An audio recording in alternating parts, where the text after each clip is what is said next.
Hello and welcome everybody to day 2 of the course Junkie Addiction support program. I hope you've made your list from day 1, and today we're going to get into the nitty-gritty of the course. This could be the challenging work that you have to do, but I really encourage you to take your time doing this exercise, because it really will be worthwhile. This is going to be the foundation of the exercise for you, that's going to give you the answers for allowing you to move forward with the course selections that you want to do in the future, that you're able to select what you want to do and when you want to do it, that you can make better decisions. So as I said yesterday, this course isn't about the money, but you're going to benefit financially from it if you're prepared to do the work, and if you're prepared to dive deep enough in there and actually ask those questions, feel the feelings, feel the guilt, feel the shame, feel whatever it is that comes up, and just let it out and write it down and allow yourself to be honest with yourself. That is the most important thing that you can do with it, and what this course is all about. Nobody else needs to know what you've written down in your book.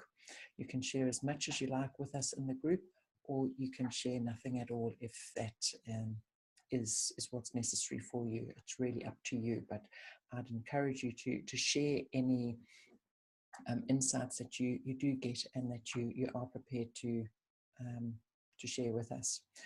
So looking at your list from yesterday, where you made note of the date that you bought the course, the name of the course, and how much you spent on the course, what we're now going to do is, in your journal, dedicate a page to each course, and then just start at the top of the page, writing down the name of your first course. And then ask yourself a series of questions, and you don't have to limit yourself to the questions that I'm giving you. Anything else that comes up, write it down, get it out. But the main things that we want to look at are, why did you sign up for the course? What were you hoping to learn from it? What was it that motivated you to sign up for the course? Was it something in the marketing of the course that just grabbed you and said, you've got to do this? Or did you have a feeling that you wanted to learn something about that? Did you feel inadequate in an area that you felt you needed to up-level your skills?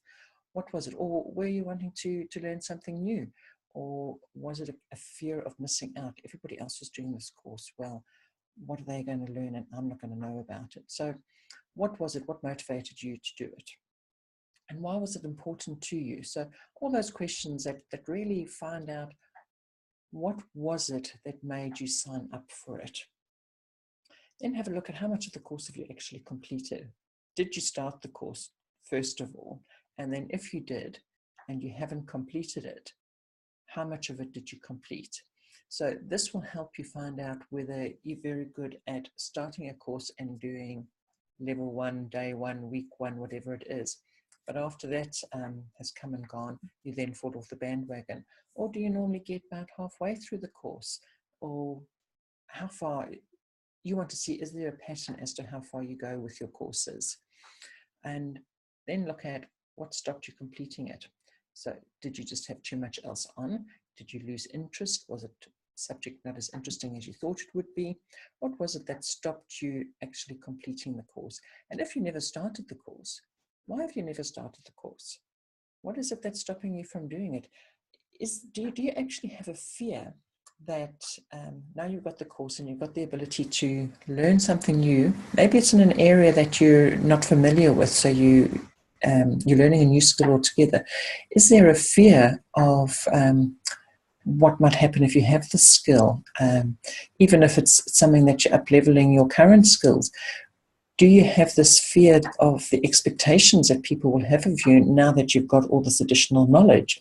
So you've made the step that you've gone, yes, I want to learn about this, but then you've gone, oh my God, but if I know that, then the expectations that people will have on me are going to be so big, and I'm not ready to step up into that role. So just have a look at it, feel into it and see what comes up. And then sit back and think about it and consider, do you actually still want to complete this course or not? Because if you're not, then is there any reason for you to keep holding on to the course or not? And we will move into that in the next few days. But it's something that you need to consider, whether it's something that you really want to keep and whether it's really something that you want to carry on doing.